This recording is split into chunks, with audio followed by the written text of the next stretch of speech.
Hello and welcome to today's episode of the Teardown sessions. I am your host, Helen Leigh, and today I've got a fun guest for you from the Portland Aerospace Society. We've had the second Oregon satellite go into space, and we're here to get an update on how that's going. But before I bring on Andrew, I am going to take you through what we've got going on at Crowd Supply at the moment. So 14 days left in this campaign is the lovely Joey Castillo's Sensor Watch Pro. You're probably familiar with this already. This is an awesome hack for a pre-existing Casio F91 watch. You can swap out the circuit board inside the Casio and do all sorts of really cool things with it, including dark mode and setting your watch to Mars time or all sorts of fun things. Anyway, you've got 2 weeks left to support that campaign and Joey. Also having 2 weeks left, we've got Jumperless V5, which is really fun, from this guy called Kevin Capuccio. He has made this software-defined breadboard with this fun probe. It's a great project that's raised over 700% of the goal. So good for you, Kevin. Also going on at the moment, we've got DeepRad. Only 4 hours left. This has got a little SDR system on there with a nice little PCB design as well. So a few hours left to support that if RTL SDR is your thing.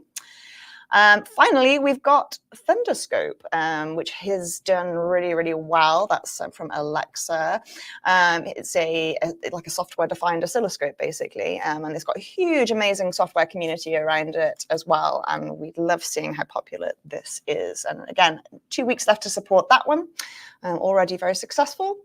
I should also note that Thunderscope creator, Jumperless creator, and the Sensor Watch Pro creator will be on next week's stream. I'm going to skip ahead to this a second. So next week I'll be at this, which is the 2024 Hackaday Super Conference in LA. That's Pasadena in LA.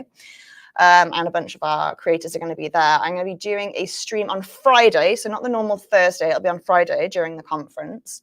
And I will be giving you a sneak peek at all of the fun things that are happening at the conference. And I will also be doing little interviews with all of these folks. So tune in next week to see that.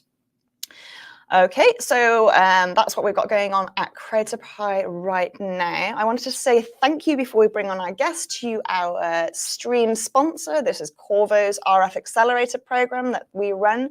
So check that out. They do some really good giveaways there as well. So if you want to subscribe to that, there's some fun things. So thank you, Qorvo.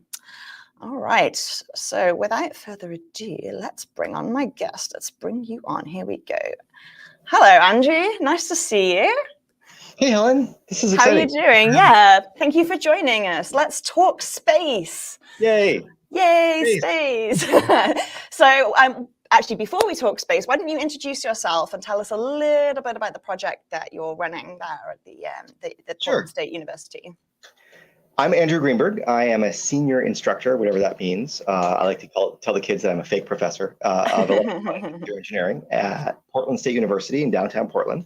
I teach the capstone classes and the sort of project classes, and that's one of my things I love is hands-on engineering learning, because you got to learn all the silly theory that's important, but it's not sufficient to be a good engineer. So a good engineer has their hands dirty, burning soldering irons and doing all that kind of stuff. And so this project is kind of an outpouring of that hands-on desire. It's a great project, and over the years I've met a number of really amazing students from your group as well. It's always a delight to speak with them. So it's a great project that we love to support here, and it's always great to see what you've been up to. So I know that you've got some big news. What's happened over the last I guess 6 months, year, since we last spoke with you? Like a lot. It's been about a year. I don't know. I can't remember. It's been a long, I guess, 2 months since August 16th. So a bit of background first. So Portland State Aerospace Society, I'm going to call it PSAS because that's the ridiculous name we have, is an interdisciplinary student group. And so we've got EEs and MEs and CS. And I say this joke all the time, but we lock everybody in a room, and when everyone's crying, we get really, really good systems engineering. And the idea is that we are building aerospace vehicles, which are super hard to do. And I have no idea how to do them. I'm just an embedded systems guy. So we're all working together on projects we have no idea how to do, just like the real world. And so when we design these different projects and do these designs, we're working together with the students, and we're doing iterations and fast to fail and all the kinds of stuff that you do in the real world because you have no idea what you're doing. And so that's been really fun for me personally because I love space, and this is an exciting time for me to have actual space things, not just rockets and ground stations, but actual satellites in space. And everything we do is open source. It's all published on GitHub, and we'll talk more about that, I think, later. Definitely. We're going to dive into that.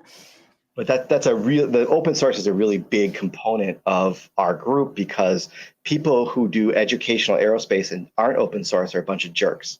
It's educational, right? That's how we teach, is by looking at other people's designs and doing design reviews and all that kind of stuff. All right. So anyway, I just wanted to say that so people knew about PSAS and their collaboration. So we have a CubeSat, open source CubeSat kit. It goes from 1U CubeSat. Here we are. This one. Yeah, oh, there you go. Excellent. Here we go. So a 1U CubeSat, which is 10 by 10 by 10, 20 centimeters, to a 3U. And what you see on the screen on the left is ORSAT 0, which is our first satellite. And on the right is ORSAT 0.5, which I'll show you the engineering unit in a second. Amazing. And everything that we do is this kind of card cage based system.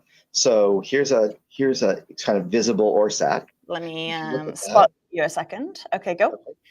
So this is it. So what I can do is I can literally take one of these cards and pull it out. Yummy. And each card has its own function. So this is the C3 card. It's the onboard computer that runs the thing with some radios on it. And then when this catches fire, because undergraduates designed it and built it, then we can take it out and replace it and literally just slot it in. And there's a backplane you can kind of see back there. And the backplane has a common interface. It's a 50,000-inch connector.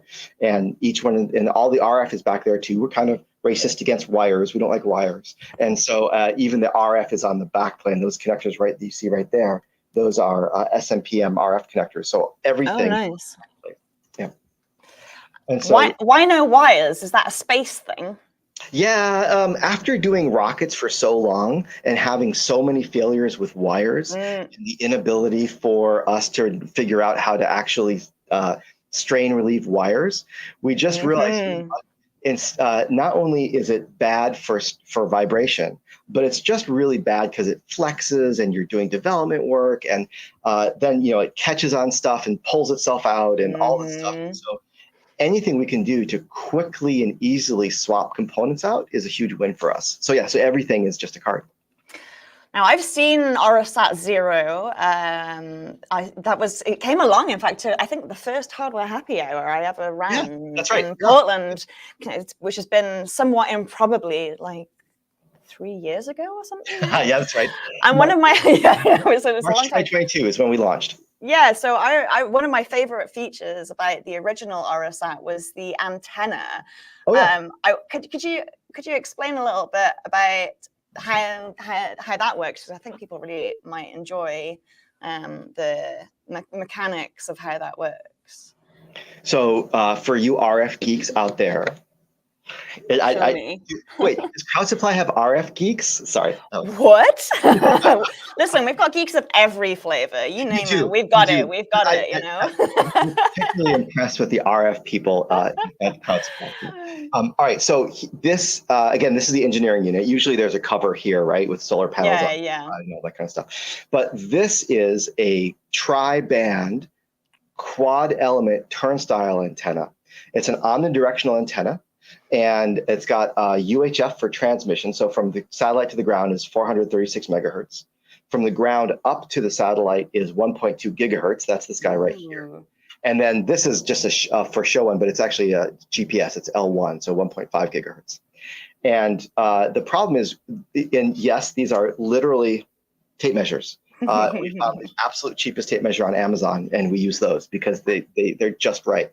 And the funny part is when we go up into space, we're in a box, and we can't have these sticking out when we're deployed into space. So the actual version of this that we send to space, and remember, everything's a card. So this is the end card. This has got the antenna on it.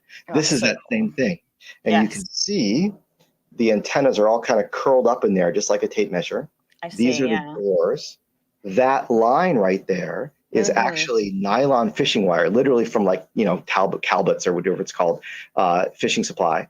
And that green thing is a power resistor. And so what we do is we dump the battery current through the resistor. That heats up, melts the nylon wire, and these guys literally spring out from their little boxes. That's so cool. I love it. Such a great, so that's like a great little piece of mechanical engineering, showing you that it's not just EE, it's actually these are very important processes here. It's very, very cool. And we've gone through so many iterations of this, right? This looks perfect and all that kind of stuff. But yeah, it was the EEs and the MEs had to get together and things didn't go right. And they were crappy antennas, and then we fixed the antennas. And now the mechanical part was bad. And so yeah, and in fact, I'll show, I can't, it's not here. Darn it. Okay, well, we also have a deployable helical antenna. That's fun. We just revised the card it's on, so it's all taken apart, so I can't show you. Sorry. Oh no, that's fine. Don't mind me. Yeah, that's a super cool functionality, and I see from the your webpage here that the AeroSat 0.5 seems to be double the size of 2U. Can you talk me through some of the changes? And this one just went into space, right? Yeah. So. In fact, can I share my screen? I would love you to share your screen. While you bring that up, I'm going to bring some of the comments up as well. So Timon is here. Thank you for joining us, Timon. Nice to see you. Hiya. And then Kevin, hi. So we did give Kevin's project earlier a shout out, this Jumperless V5. I've got Martin Levy in the house saying, I saw a PSAS exhibit at Open Source a handful of months ago. Cool group. FPGA Zealot. Oh, hi. Do students do any studies for radiation SEEs on the flight? Okay, we've got a couple of questions here, and this one too. But I'll let you do your introduction first, and then we'll go on to the questions afterwards. Okay. Yeah. Happy to answer them. Yeah. All right. Let's show this. Here we go. All right. Can you see my screen? I can see your screen, and so can everybody else. Okay. So I'll go into slideshow mode so it's a little bit prettier. Ooh. Okay. So this is ORSAT 0.5. It is a 2U CubeSat. It's got all the same cards in it from ORSAT 0. So the same battery card, the same solar modules. We reuse all of those over and over again. We handed it off in May. We launched it on Transporter 11 on August 16th. I've got some fun pictures of this. And ORSAT 0 is what we pejoratively call a Sputnik or a beepsat. It basically, its idea was to go up there and just work, like barely work, which it did. Yeah. That really well. A beepsat, that's cute. I've not heard that terminology before. Yeah, it's like, we call it maybe an Arduino sat, right? Oh, cute. Yeah, so this is really, hey, okay, we're ready for the next stage. So now we're trying the S-band. We're trying an attitude determination and control system. So we've got reaction wheels that spin up, and I'll show you one of those, and magnet torquers that torque against Earth's magnetic field. And we've got this climate science that we're going to fly on our third mission. And so we're trying that camera, that shortwave infrared camera, out for the first time in space.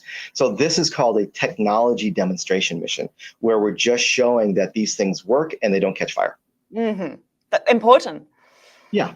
So here's the inside, and you can see, again, this is that helical antenna that deploys out. It looks like a big spring, basically. This is a camera board. This is that controller board that I showed you before. This is a camera for a star tracker, so we can determine which way we're pointed. Nice. This is a battery pack. Those are those reaction wheels. This is another experiment. And then finally we get down here, and it's hard to see, but that's that shortwave infrared camera down there. So again, you can pull out all these cards, and some of them you can rearrange, others you can't because they go into RF slots and things like that. But that gives you the inside feeling for what that looks like. Oh, here's the deployable helical. Ooh, yes. So there you see the helical going up. You can see the Kevlar lines that we use to hold it down, and it's deployable. This is what it looks like before and after deployment. Are you using a similar process to release the antenna? In fact, there's the green power resistor, and you I can see it. Yes. see the Yeah. I can see that now. You've pointed. I couldn't see the resistor there. Okay, carry on. Cool. Star trackers, GPS. Skip over that. Okay, so these are coils of wire. That's literally what they are. Fascinating. Yes. And what does a coil of wire do? So here's with my professor hat on, I'm asking, what does a coil of wire make when you throw current through it? And all of you respond with magnetic fields, right? We make a magnetic field. It's a solenoid. And so literally we make a magnetic field, and that torques against the Earth's magnetic field. And so they're called magnetorquers. And this is a very slow, very weak way of pointing your satellite. It's not quite fast enough, but it allows us to eventually change the, the angular momentum of the satellite. We can't do it in any other way. We need something external to torque against. So that's what we do for this. We also have these guys. Those are little wheels. We actually take a drone motor and I got one right here. And we take it apart, and we use the stator on the inside. And then we put on I'm going to solo you. Look at that. Okay. Oh, nice. So that is a little wire motor. And you can see the larger bearings. Those are called hybrid bearings. You can't use regular bearings in space because they'll freeze up due to vacuum welding. So we use silicon nitride bearings or something like that. But buried on the inside of this is just a little drone motor. And so when we spin this up counterclockwise, the whole satellite rotates counterclockwise, or the opposite. And so those are fast. And so we can do fast motions in space when we need to point down to the ground or do whatever things. As far as we know, this is the first open source reaction wheel design. Wow. So that's kind of exciting. And it uses something called field-oriented control. I think that you guys have the O-Drive Micro. We do indeed. Yes, that's correct. Right. So some of the O-Drive Micro people helped us with this design. So shout out to them. Indeed. Yeah, and we have our own custom design board here, but it might be that one day in the year 3000 we might switch to the Micro, because that might actually do everything we need to do to control that. So cool for them. Yeah. So here's a little show me of that guy spinning. Let me spotlight it. Ooh. So very cool. And there's 4 of them. Because one can die. So here's, ignore this guy for now, but this is that shortwave infrared camera. This is some of the students putting it together. We don't have enough money to have a clean room, so we have a clean box. This is actually a biological box for growing, I think, mushrooms. Nice. Yeah, it's like $600, and it makes HEPA filtered air. So we do all of our assembly in that. So there's a satellite pre-launch. Wait 1 second. Why is it important to have a clean room when building things for space? So it's really, really, really easy to get an eyelash in your motor, or in my case, Chihuahua fur all over the lenses of your cameras. And so in this case, what we really want to do is minimize something called FOD, foreign object debris. And you'll see FOD everywhere, especially like in NASA, on people who fly jets, they clean off the jet, the landing strips, right, to make sure you don't suck anything in your engine. In this case, foreign object debris is anything that might drop into the satellite when we're not looking. And so we want to keep everything visually clean. There's actually a NASA standard called VC something or other for visually clean. We don't need it to be spectacularly, good, but we don't want fingerprints, and we don't want hair, and we don't want a lot of dust in it. A little bit of dust is okay. If we were the James Webb Telescope, we would be in a huge clean room that's just as good as a semiconductor manufacturing plant, right? In this case, you can see that they've got their arms in the clean box and they've got gloves on, but like, you know, it doesn't have to be perfect. So yeah. Cool. Thank you for explaining that. So that's how we took it down to California for the launch. Nice. Is we just packed it up, and it turns out TSA doesn't care. This is my favorite photo of all time. So cute. Our students, right after we packed it in, that box you see right there, that's our deployer. So that gets put on the satellite, that's on the rocket. And that's ORSAT 0 inside. And what they're going to do is they're going to open up this door, and then there's a spring that pushes us out. Nice. And I think I'll skip over this. I know that's us watching the launch. I'll skip over the launch because it's just yet another launch. Yeah, another launch. You're just boring. so boring. Like, yeah, it's so boring launching things into space. Like, so this is super cool. So the SpaceX went up, right, and we were in that box somewhere north of Madagascar, just a little bit north. They opened the box and the satellite came out. And we have another movie of that, and I'll play it for a second just to give you what it looks like.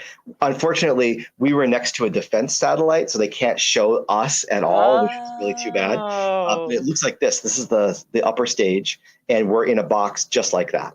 And so we get thrown out, and 11 minutes after we were deployed, we got our first beacon, and that's what that is. Wow. And so there's another open source project called the Satellite Network Open Ground Station, or SatNOGs. Whoop, whoop. Yep. They got SatNOGs. Yeah, we love SatNOGs. We got our first beacons from a guy in Hungary, like in his barn.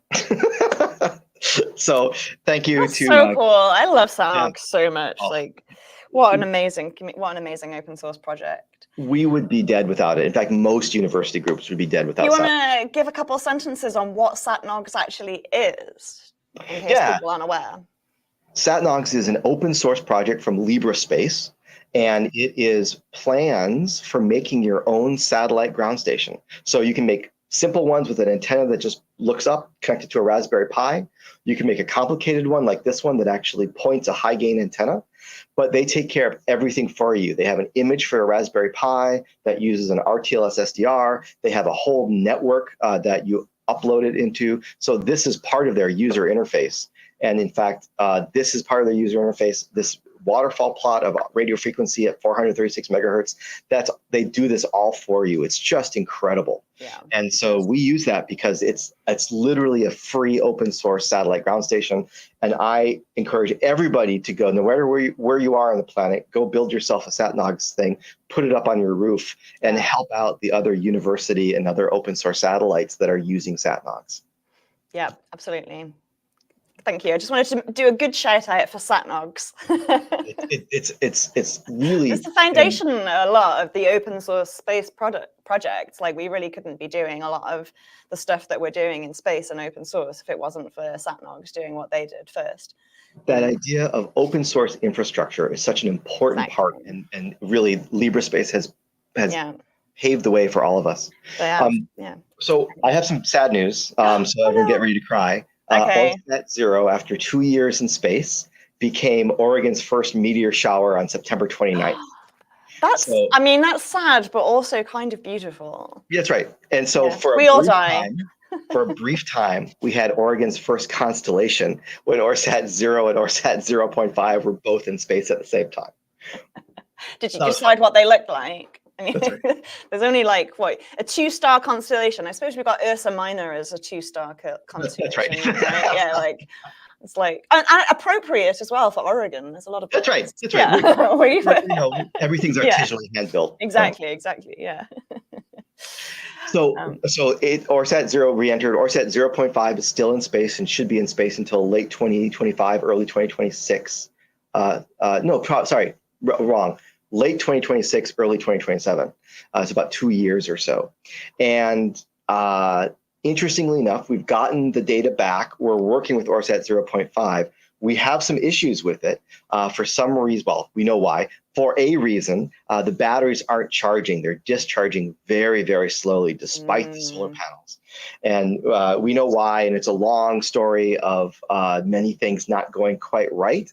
And so now we're desperately working on a patch. And in fact, on Saturday, when we have the Pacific Northwest Aerospace Expo, which we'll talk about in a second, we're going to try a software uplink during the expo that fixes this problem.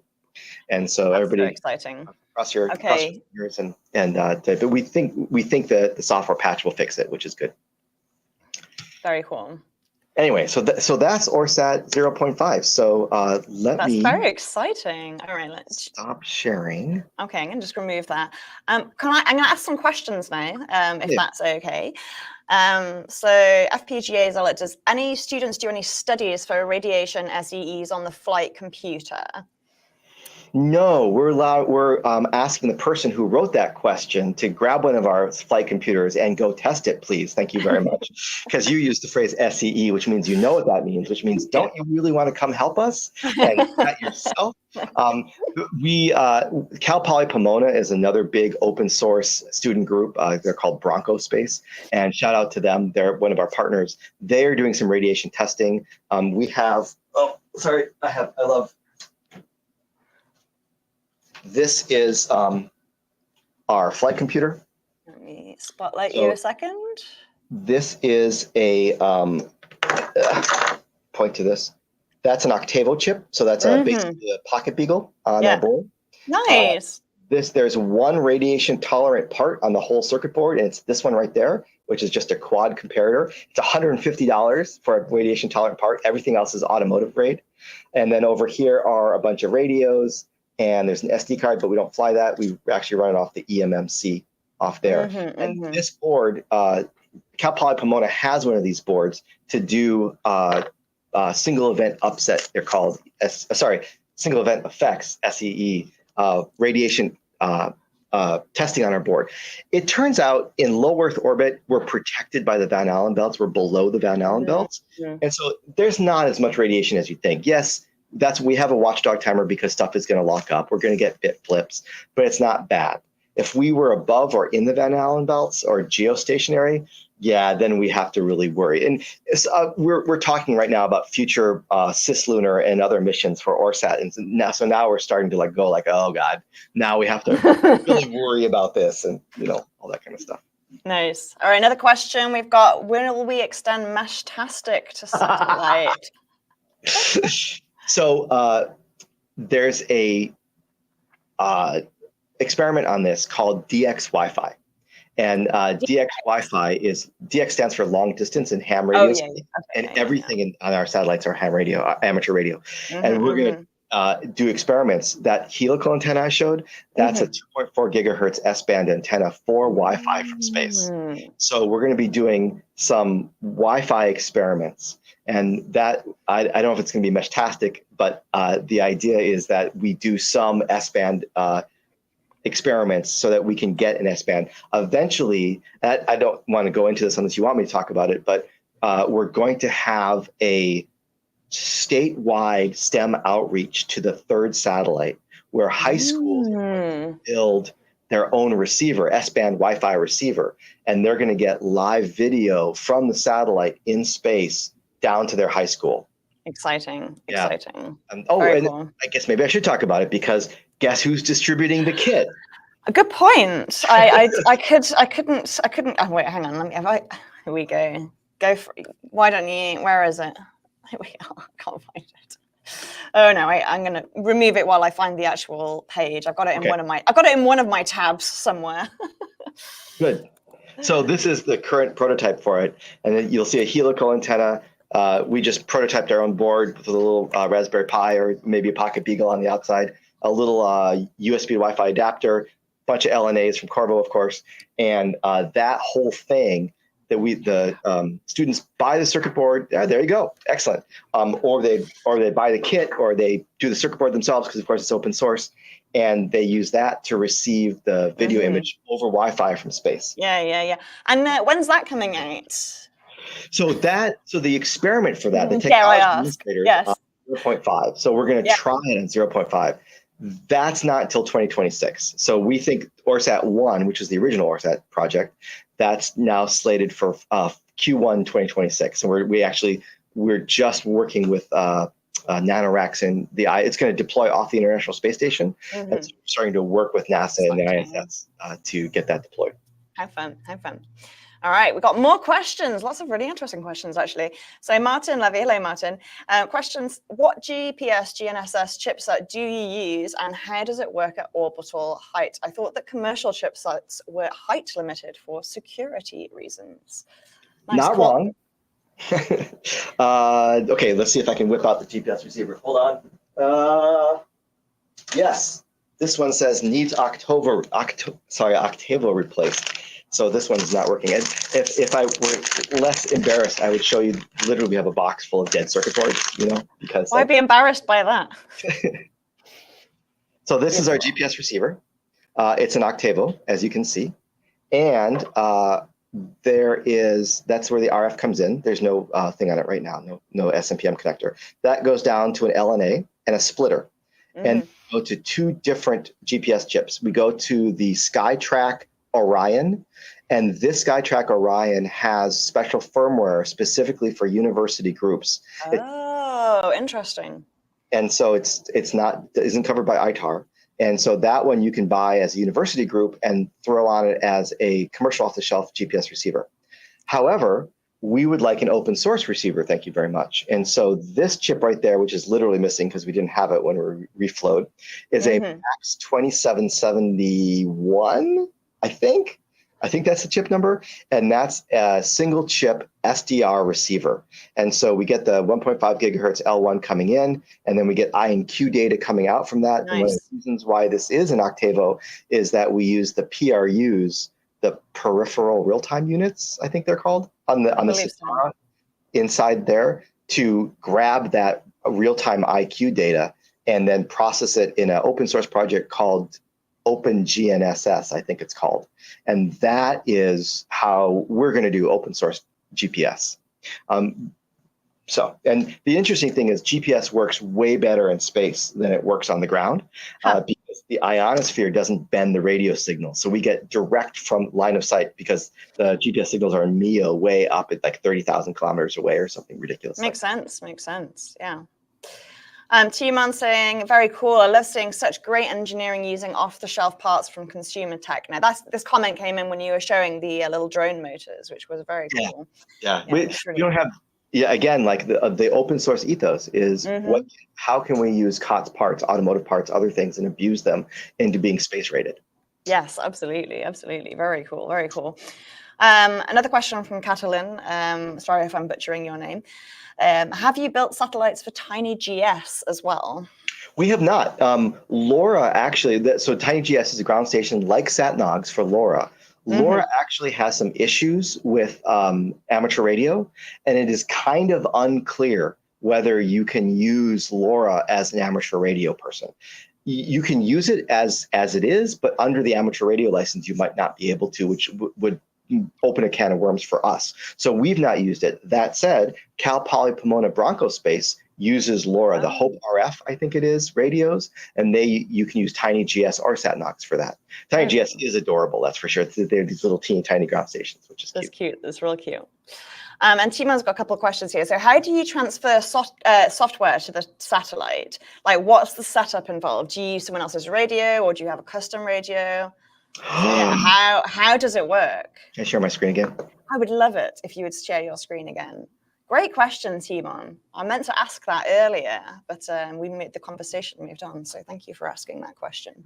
I want to know as well. All right, let me add this to screen. So we can't use SatNogs for talking to the radio. SatNogs is receive only because of licensing reasons. So by the way, this is like from 6 months ago. Each green dot is a SatNog station, which is just kind of amazing. Yeah. So we have a project called the University Class Open Ground Station, or UniClogs.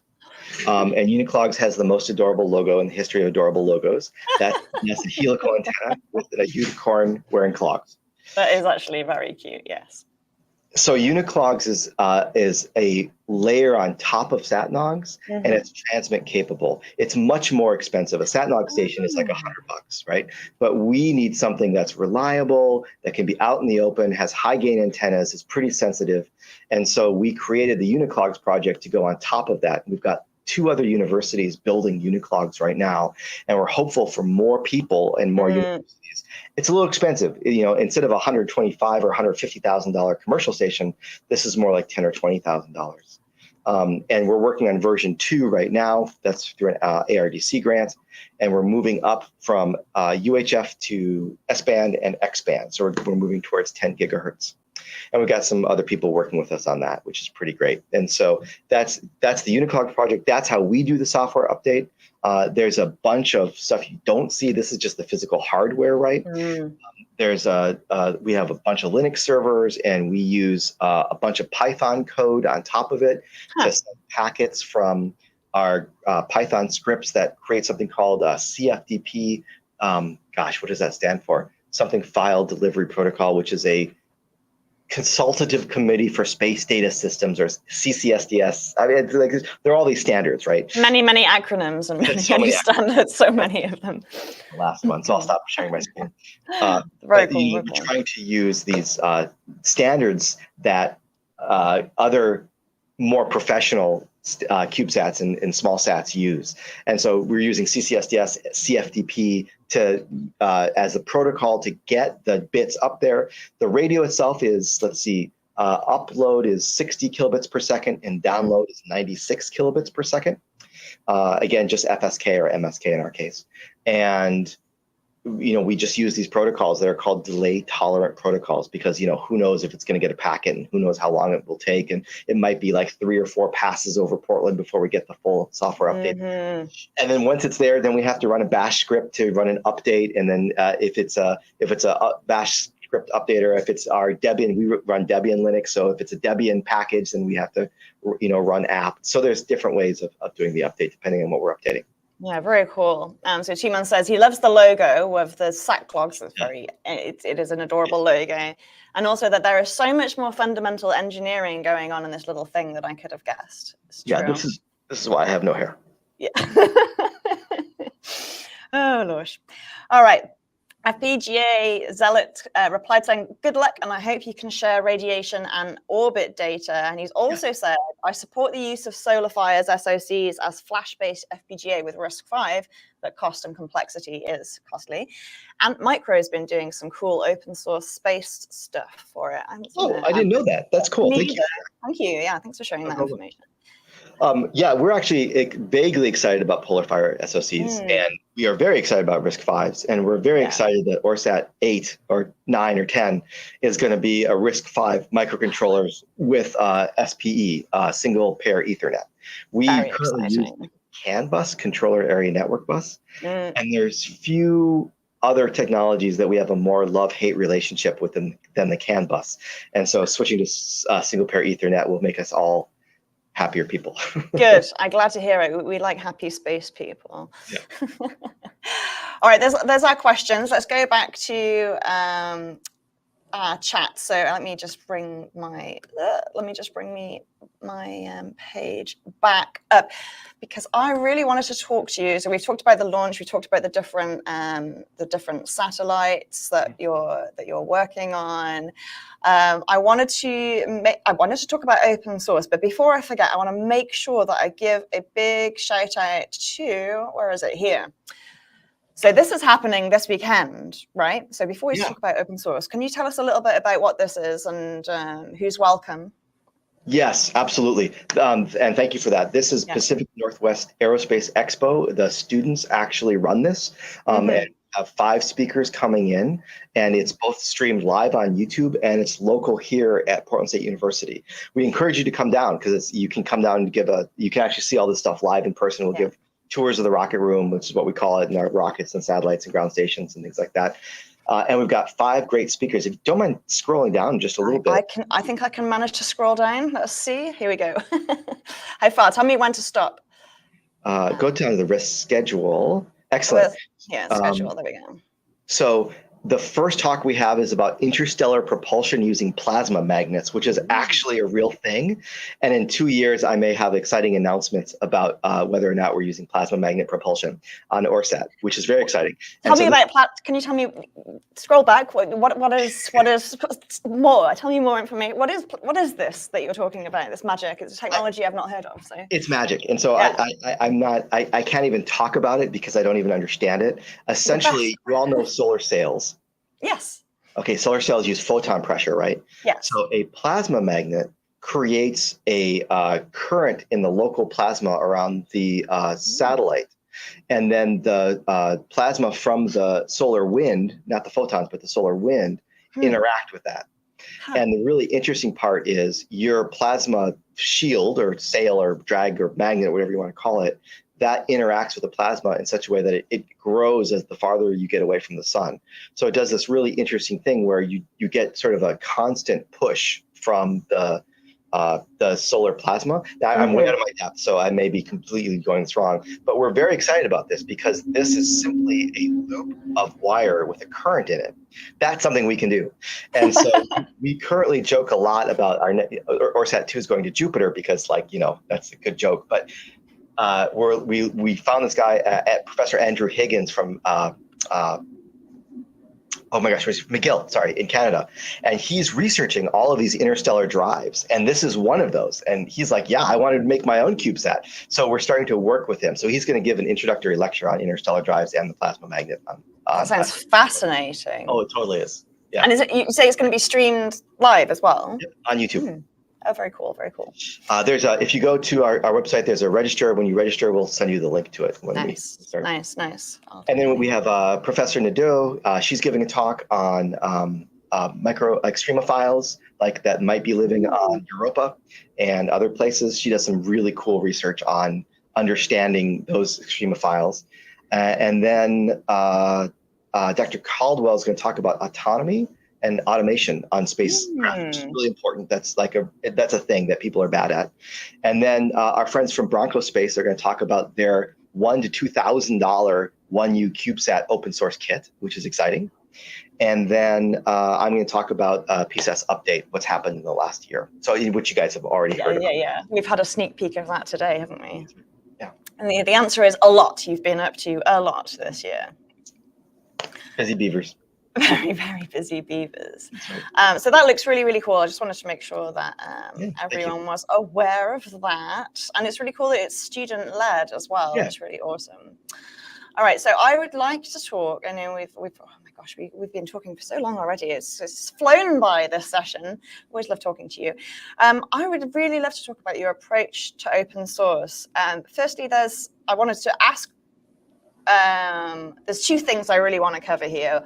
One is this little bit of shade at the bottom here, like people saying things are open source but actually not being open source, and how we might be able to what we could do about this. And then the other thing I wanted to ask about is your license. So I see you've gone with the CERN Open Hardware license, the S variant. And if that's not too dry of a conversation, like I'm really interested in why people. I know.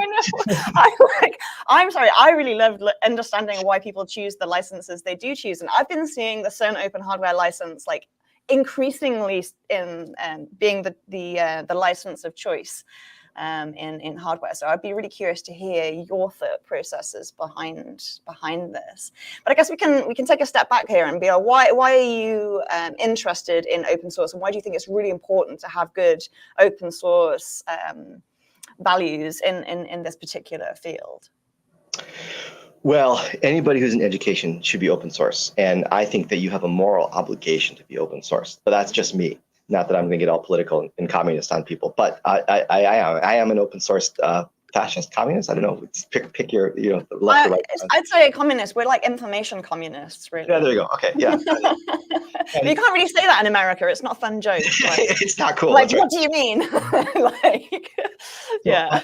It's really important in education that students see the guts of the thing that they're using, right? This is why Arduino is such a big deal, right? This is why open source and even in crowd supply, right, is such a big deal. You can get access to it, you can look at it, and you can use it for your own designs, right? Yeah. Here we are, right? We've got an entire CubeSat kit, right? We've got star trackers and reaction wheels and radios and GPS receivers and all this stuff, right? We did not want to do this, right? What we wanted to do was have an open source kit already made, use it, modify it for our own values and our own things, and then go on. And that just didn't really exist. And so now it does. There's many open source CubeSat kits now. There's Proofs from Cal Poly. There's Artemis from University of Hawaii, ORSAT from us. And they're all different, and they're all very cool, and they're all aimed at different things. Ours is kind of a little bit more industrial, level, and kind of like a little like it would be very hard for a high school or a first time group to use our designs. They're really complicated. But the Proofs design from Cal Poly is like really simple, and even high school groups are using it, which is fantastic. But the idea is that that's how you learn. If I hand you a battery pack and you buy it from me and you don't see how it's built, how are you going to learn how to use batteries in space or understand what the trade-offs are for that battery pack, or what's going to catch fire when you overcharge the lithium polymer batteries, or whatever, right? And so for us, it does two things. First, it's the right thing to do for open source. So for other university groups, so other university CubeSat groups can use our designs. The second thing, and this is the really hopeful thing, is that we have no idea what we're doing, right? The fact that we even have a battery design that's flown in space is kind of remarkable. And we know that you guys online have done a bunch of these battery designs before, or RF designs, or GPS designs, or whatever.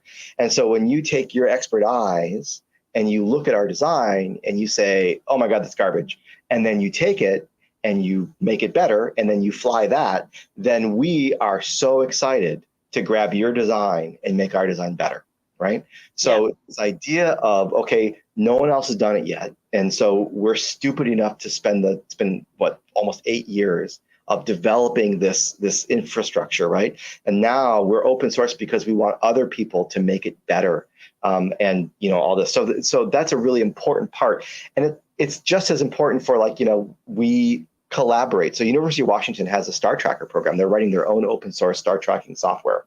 Nice. If we didn't do an open source star tracker hardware, it'd be very difficult to collaborate with them, right? And so the collaboration, there's education, there's building on top of it, there's contributions back to the original open source, pushing upstream, right? Yeah, of course. So this all just makes absolute sense. Yeah.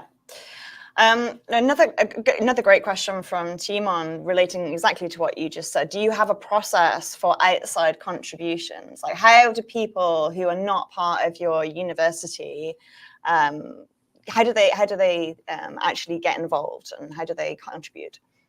So we have a lot of collaborators around the world. Not enough on the hardware side, just FYI, so you hardware people help. We do pull requests on GitHub. And we also have a Slack channel, and we use Google Docs. And the idea is that if you're interested in contributing, you can pull all of our stuff down from GitHub, and then you can do a pull request against us, and we'll take a look at it, and we'll do a design review. The way that we do it right now is when someone has a design, we do a design review, and we have them push it first, but then we do a design review, and then they change some stuff, and then eventually we tag it, right? And so we just ask for a pull request. But what would be better is if you just send us an email at orsat@pdx.edu and say, hey, I want to help. And then we'll set you up with, we'll make you a member of the GitHub organization, and then you can directly contribute right to it, right, after working with us. And so, send us an email. I should have put that in. I'd be very interested. And Timon's awesome. So that's a very generous offer there. Knows a lot of really amazing things about hardware, and has actually helped me a lot with my own hardware knowledge as well. So very cool, very cool. And I also think, because you're doing it in a university which does have that kind of turnover, this natural turnover of students, the people that are working on it from year to year, which must be a massive headache for you. You lose all of your most knowledgeable people right at the end there of every year. But I think that having it be open source will, does that mitigate some of that loss? Yeah. Yeah, Yeah. and using Git and GitHub and using Mhm. Linux and using all the KiCad, right? We're all KiCad. Yeah. ECAD. Whoop. Yeah, using all of these things, right, is a really important part because and okay, sorry, I'm now going off, but one of the things that so I'm a small business person. I only recently became a professor, and as a small business person, I've had to purchase MATLAB for 5 figures, right, which almost killed us.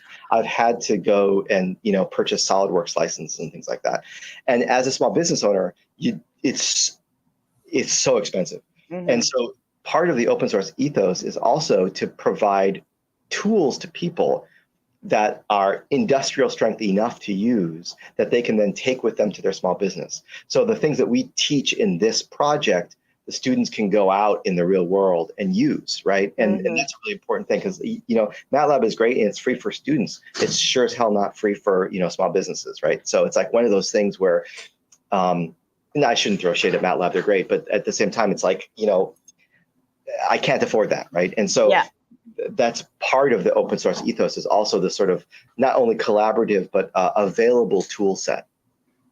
Yeah, for sure, for sure. It's very cool, very cool. Thank you for explaining that. And also, anyone who's doing hardware should definitely take a look at what CERN is doing in terms of both their licenses, but also their enormous contributions to, well, just like what you were saying, the kind of open source tools, the massive support of KiCad has moved that project on enormously. So big shout out to CERN. And I think they've done a really good job of thinking through the license, in my opinion. I'm seeing a lot of people use it a lot anyway. Yeah, very cool. So if anyone wants to know, there is an open hardware repo information page about that. So we talked about that. Here's the GitHub that we were talking about. Nice and easy, github.com/PSAS. If anybody wants to go. There's two. This is tricky. Can you go to ORESAT? So /ORESAT. I can do that. Here. Yeah. So because the rockets and the liquid fuel engines are so separate from the satellite, we've got two organizations. Yes. So, I see. Okay. This is the ORSAT project. Okay, and the PSAS one is more focused on the rocketry side of things, right? Is that what I'm understanding? Yep. Okay, cool. I mean, we love rockets too, but rockets are cool as well. But today we're talking about space, about satellites. Yeah, very cool, very cool. So this is happening this weekend. You can find out about, you can get involved on the RSAT GitHub. What else? Are there any other things that you are working on at the moment that you need to tell, that you would like to tell other people about? I'm just very conscious of the fact we've already been talking for an hour, so I don't want to take up too much of your time. But yeah, have you got anything you'd like to promote, or how people can get in touch with you about all of this? Oh gosh, I would recommend going to our site oresat.org, and there's some contact information there, including an email address you can use, orsat@pdx.edu, which is Portland State's. No, we didn't talk about the liquid fuel engine project that we have going on, isopropyl alcoholic locks. We didn't talk about the rockets. We didn't talk about, we talked a little bit about ground stations. If any of that's interesting to you, we're always collaborative. We're always interested in working with people. Yeah, super. We meet on a weekly basis, and we meet both on Zoom and here at Portland State. So we do have some non-local collaborators. Yeah. And there's a really fun interaction, which is we call you people who are not students who work with us industry advisors. But it's not, you guys aren't like up on high, right? You're with the students, working on it with the students. And that's really the fun part. I have all these undergraduates who do all this work, and I take all the credit for it. And it's amazing because it's like we're all working on this together on the same basic plane, right? And on the same level as we go through iterations, find stuff that doesn't work, and all that kind of stuff. So nothing huge besides the Pacific Northwest Aerospace Expo, and I'm hoping you'll be part of Teardown next year as well. I actually just booked. I just got the contract signed back from the venue, but I'm not quite ready to share all of the details for that yet. But you did have a great exhibit at Teardown 2024, which was really cool. So you should definitely come. I wanted to give a couple of shout outs to.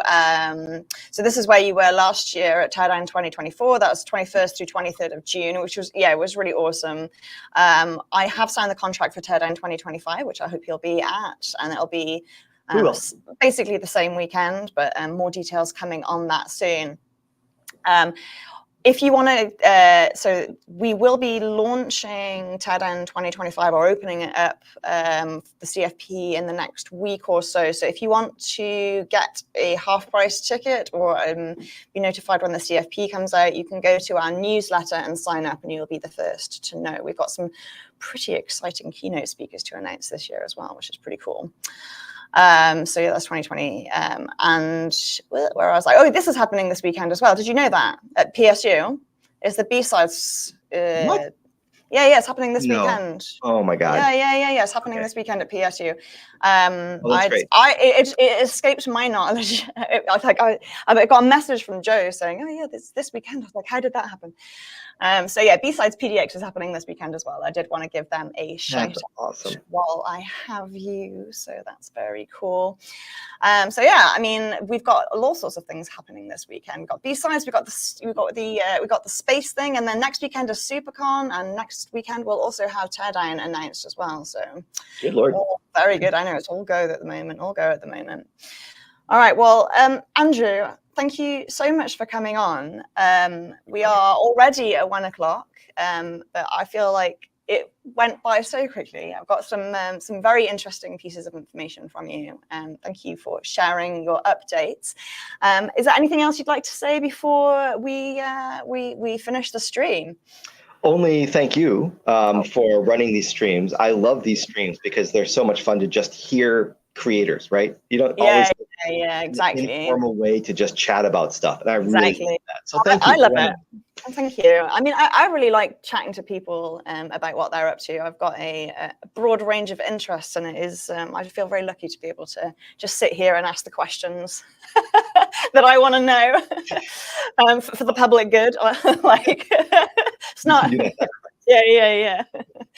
So thank you so much for sharing your knowledge, and also for all of your awesome hard work and your students' hard work on open source space. We do appreciate you, and we'd love to have you on anytime you'd like to come and talk about open source space. You have a place here. Just let me know.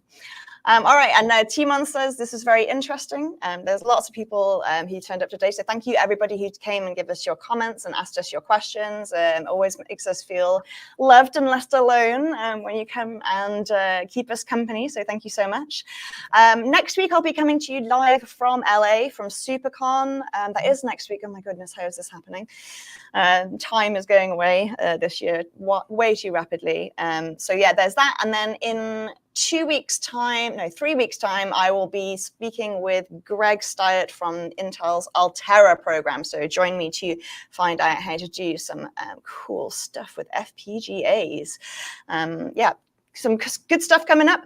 Oh, I should also mention that if you're a Portland resident, or within striking distance of Portland, we're going to be having a hacker holiday party at Crowd Supply on December 5th, as we usually do. It was really fun last year, and I would love to see you and your students there, Andrew. We're going to go. Yeah, I'll send you an invite once I've finished the design. But yeah, just want to get that date in your diary if you're local. All right, everybody, have a fantastic Thursday, and thank you again for joining us. I will catch you again soon. Bye now. Thank you so much.